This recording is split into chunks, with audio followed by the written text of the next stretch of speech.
CapCut open பண்ணிவிட்டு எங்களுக்கு என்ன ஃபோட்டோஸ் வேணுமோ அந்த ஃபோட்டோஸை நாங்கள் செலக்ட் பண்ணுவோம்.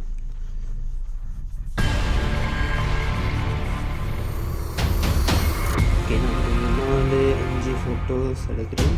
முக்கியமாக இந்த CapCutல கீ ஃப்ரேம்ஸை வச்சு தான் நிறைய எடிட் பண்ணேன். ஸோ தொடர்ந்து இந்த மாதிரியான எடிட்டிங் வீடியோஸ் இருந்தால் சப்ஸ்கிரைப் பண்ணி பெல் ஐக்கனை கிளிக் பண்ணுங்கள்.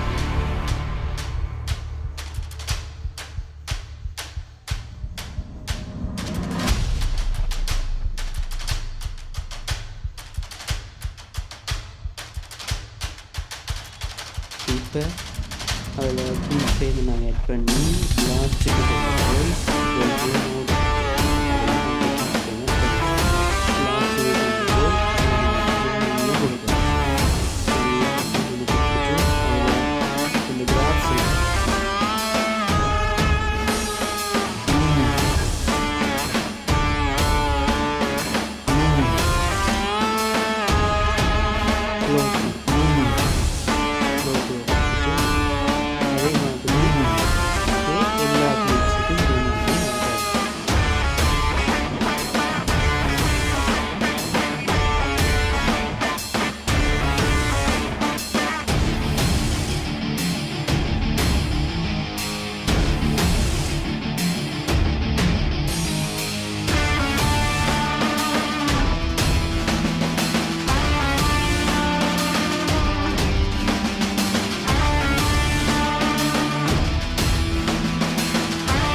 டெக்ஸ்ட் ட்ரான்சிஷன்ஸ் எல்லாத்தையும் விட்டு நாங்கள் எங்களுக்கு மாடல் கொடுக்கணும்.